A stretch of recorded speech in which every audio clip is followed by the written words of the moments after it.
Magandang araw po sa inyo lahat. Welcome po sa panibagong video natin dito sa Makapili TV. Ngayon, pag-uusapan po natin itong sabi ni Banat Bay, tanimbala nagbabalik na. So, nagsimula po yung tanimbala nung panahon po ni Pinoy, administrasyon ni Pangulong Benigno Noynoy Aquino. So, ayan, natapos po yan nung panahon ni Pangulong Duterte. 'Di ba? Tandaan niyo po na maraming mga kababayan natin na tuwing aalis or babalik ng Pilipinas, talagang todo yung effort para balutan ng plastic or ng tape yung kanilang mga bagahe para hindi nga malagyan ng balang. So, nawala yan nung panahon ni Pangulong Duterte. Medyo pansinin po ninyo, 'di ba, nung panahon ni Pangulong Duterte, wala na masyadong nagbabalot ng mga bagahe ng mga kababayan natin, kahit yung mga foreigner, 'di ba? Wala na masyadong naglalagay ng cover doon sa mga bagahe nila. So ngayon, bumabalik na raw ito uli dahil meron naman pong insidenteng nangyaring ganyan sa NAIA sa airport po natin. So pagkatapos nga po nung nakakayang insidente na kung saan meron pong surot at meron pong daga sa airport, ito po ngayon, bumabalik na daw po ang tanimbala. So panoorin po natin tong reaction dito ni Banat Bay. Dumako naman tayo sa NAIA kung saan hindi na lang surot at daga ang problema. Pinangangambahan din daw na bumalik ang dating modus doon na tanimbala. Kasunod ng nangyari. Kita nyo na. Di ba? Ang ganda. Maganda. Ang ganda ng bayan natin. Nakaka-proud. Bagong Pilipinas. Bagong Maganda yung kanta mukha. na yun eh. Sana gawa ng version ng SME na yun. Yung bagong Pilipinas. Ano nga ba yung kasunod doon? May prinsipyo, may isang. Hindi ko alam eh. Hindi ko alam. Kayo na lang magkaroon ng kasunod doon. Bagong Pilipinas. Bagong mukha. Sundan nyo na lang. Kayo na lang ha. Sa mag-asawang pa-Thailand na nakitaan umano ng bala sa bag. Ang sagot ng mga otoridad sa pagtutok ni Joseph Moro. Munti ka na maunsami ang biyahe pa Thailand ng mag-asawang negosyante na sina Charity nitong Enero. Sa final security check, tinawag raw siya ng mga otoridad. Ang kanya raw kasing bag nakitaan ng naka-plastic na bala. Take note ha. Naka-plastic na bala. Ibig sabihin, nag-effort. I-plastic yung bala bago iniwan doon sa bag. Pwede rin pong pinlastic para walang bakat ng kamay or fingerprint para in case na magkaroon ng investigasyon. Diba? Siyempre may forensic po dyan. Napaka makitaan ng fingerprint kaya siguro pinlastic para malinis nga naman. Walang fingerprint na makikita. Yun kasi yung bintang ng airport eh. Baka nakalimutan lang niya. So pinlastic niya muna, tsaka niya inilagay sa bag niya. Utang inang katarantaduhan yan. Hindi, isipin niyo yan ha. Ang sinabi, hindi siguro nakalimutan niya kasi meron siyang PTC owner siya, license owner siya. Una-una, pupunta sila sa Thailand. Hindi niya madadala yung baril sa Thailand. At lalong-lalo nang hindi niya madadala yung bala sa Thailand. May punto rito si Banat Bay, di ba? Kung magta-travel ka abroad, hindi mo pwedeng dalhin yung baril mo. Kasi invalid po yung license mo pagdating doon sa bansang pupuntahan mo. So, dito pa lang sa airport, sumaharang pa lang yan. Siyempre, andyan yung mga x-ray, di ba? So, hindi mo pwedeng ipuslit yung baril mo. So, kung wala kang dalang baril, aanin mo naman yung bala kung dadalhin mo doon.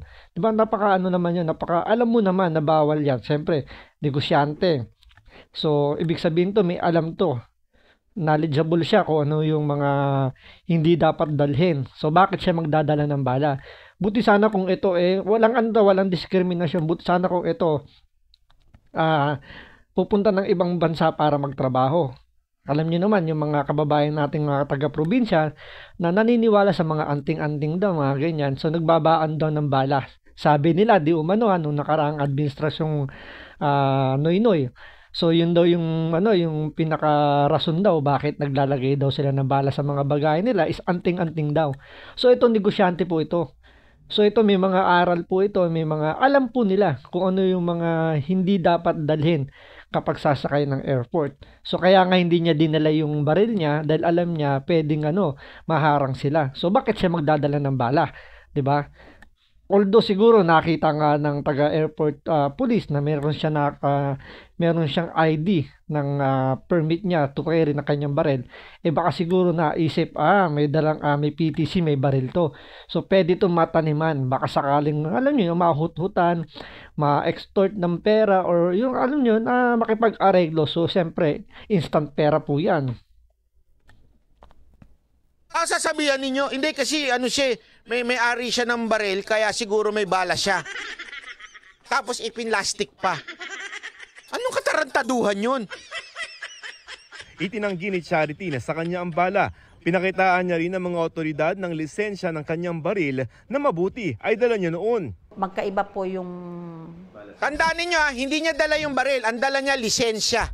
Kasi pupunta siya ng Thailand. Yung lisensya na yon, baliwala yun sa Thailand. So hindi niya pwedeng dalhin yung baril niya sa Thailand. Di ba? bala. Tsaka sabi ko, hindi pa ako gumagamit ng ganyang klaseng bala. Magaganda po yung bala ko. Yun! Napakalinaw niyan! Napaka-importanting details niya kasi tingnan niyo yung bala na pinakita. Pangit na bale. Yung halatang balang... kasi maraming klase ng bale. Di ba? Nakalimutan ko na yung hollow point. Meron pa dyan yung foolish heart. Ganon. Hindi, totoo. Marami yung bala. Kasi yan ang kabilin-bilinan sa akin. Huwag kang gagamit na yung yung nagamit na tapos nilagyan na ng pulbura. Yun, okay lang yung gamitin pag nag-shooting ka. Pero pagka, yun, full metal.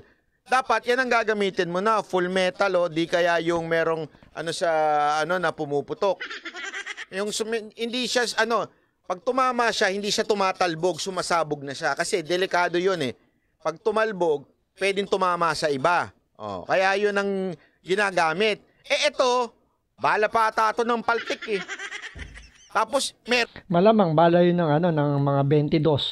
Ano yung mga revolver lang na tatakbo yung baril. So, siyempre, mas madali nga namang makabili niyan. Madaling, alam niyo, parang laganap pa yan dito. Parang nakasabog lang yan dito sa atin. So, parang hindi yan masyadong binibili. Kasi nga, parang low quality. So, parang lang talaga yan. Bala para pang, alam niyo, pang modus. Parang nga naman, hindi naman masyadong halata. So, talagang, siguro talagang sinadya ilagay yung bala na yan dun sa bagahe ng kababayan natin pupunta ng Thailand. Ron siya, tapos ilalagay niya doon sa gamit niya.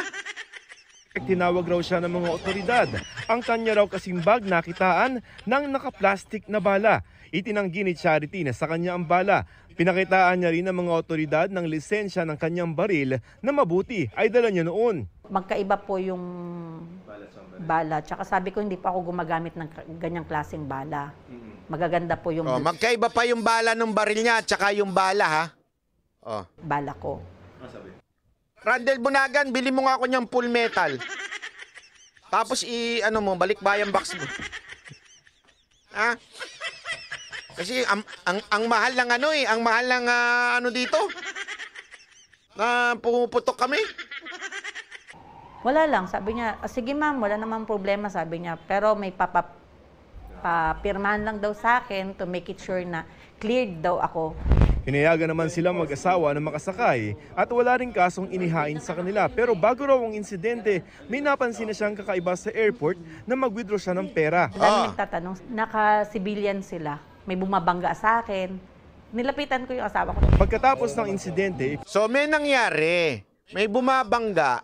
Anong ibig sabihin? Meron talagang nagtanim sa kanya. Nagigets ninyo? May nagtanim sa kanya. So, posible nga naman. Alam niyo, di ba, sa mga, yung mga mandurugas, yung mga, mandurukot ng pera, ganyan yung ginagamit na modus, yung babangga-banggain ka para mawala yung attention mo. Siyempre, kapag binangga ka, ang instinct mo tingnan kung sino yung bumangga sa'yo. Or, di ba, inisip mo dahil nasa airport ka, matitino yung mga nakakasalumuha mo ron. So, pwedeng pagkabanggasin, ikaw pa yung humingi ng pasensya. Ay, sorry po, hindi po sinasadya. Pero, yun nga, Part na siguro ng modus yan. Kasi ganyan yung ginagawa sa mga ipit sa bus, di ba? Yung iniipit, yung mga ipit gang, iniipit yung subject nila, yung target nila para, alam mo yung madukutan, makuha na ng kung anong pwedeng makuha sa bag. Pero din sa airport, parang ganun yung diskarte, yung nga lang, hindi para kumuha mandukot, para maglagay ng bala. 'Di ba? Parehas sa parehas ng mga modus ng mga mandurugas, ng mga mandurukot. So para mawala attention, bubunggu-bungguin. So doon pala may pattern na napansin si Banat Bay na talagang malamang sa malamang talagang modus na dito bumabalik na talaga. Hindi natin alam kung ang dahilan ba nun para kikilan sila nung... Kasi malamang ganito nangyari. May nagbumangga sa kanya, ipinasok, tapos tatimingan kung sino yung kakuntsaba nilang airport security. Pas malamang doon sila kikikilan. Pero pagka naamoy nila na maalam itong si ate, marunong sa batas, pababayaan na lang nila. Hindi na nila itutuloy yung plano nila.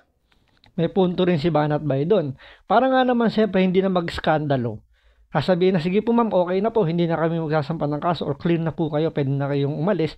Na ano naman yun, na-justify nyo naman na hindi sa inyo talaga yung bala.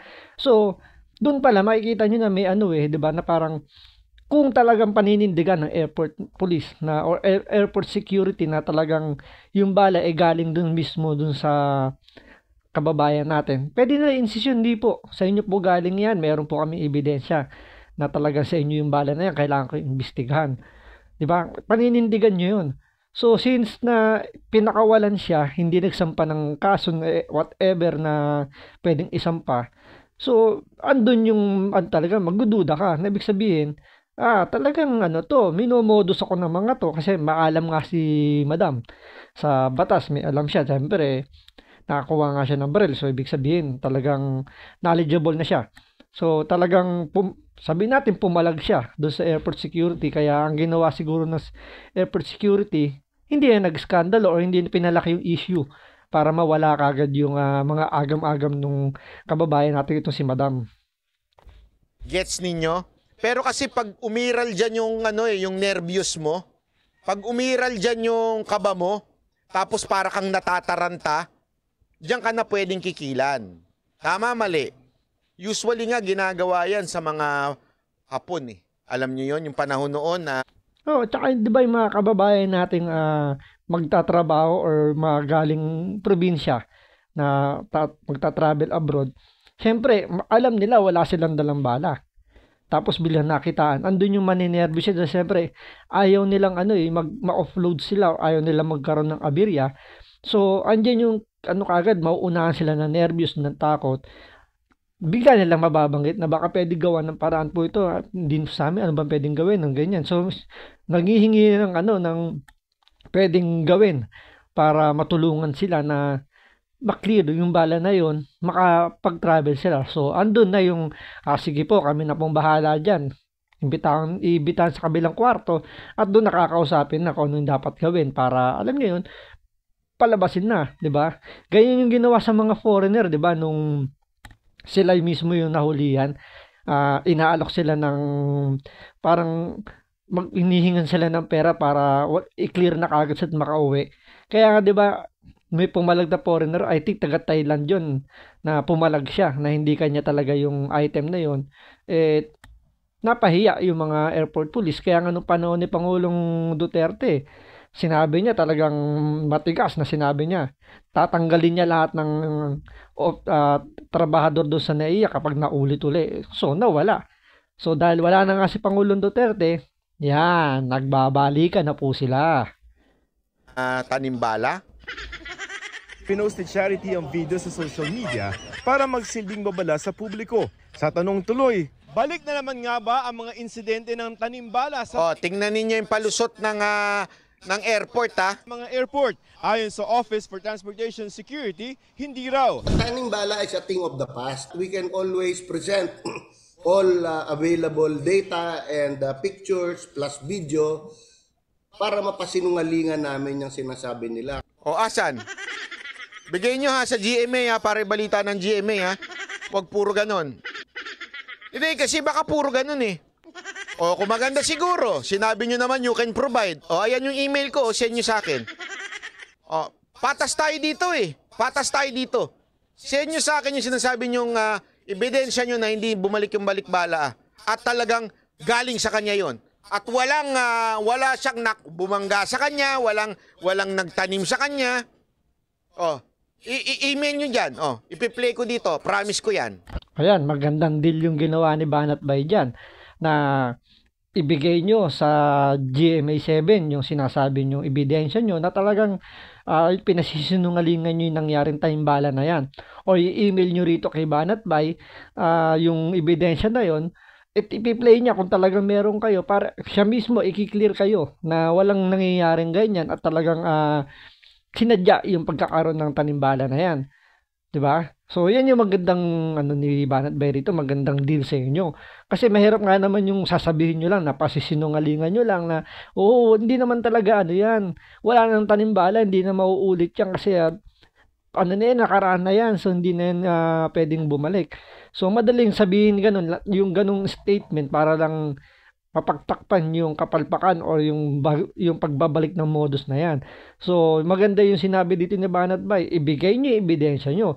Imposible naman wala kayong kopya ng CCTV, nasa airport kayo, kompleto yan ng mga CCTV footages, pwede nyo ibigay para pasinungaling yung sinasabi, di ba, nung sabi nga ni Banat Bay, sabi nung ni Madam, na may mga bumangga-bangga sa kanya nung nagwi-withdraw siya ng pera. So, isang ebidensya na yon. Kung talagang walang nangyaring gano'n, ipakita nyo yung video. Ipakita nyo sa GMA dito kay Banat Bay. At least, kung talagang may video na walang namang gano'n nangyaring insidente kay Madam, at least, paniniwalaan na yung palusot ninyo na talagang wala, di ba? So hanggang ngayon po hihintayin po natin yung restback nitong taga OTS kung meron silang ibibigay na ebidensya. So abangan po natin sa mga susunod pang mga video ni Banat Bay kung meron na ba ibibigay itong OTS na to. So maraming salamat po. Ingat po kayo palagi.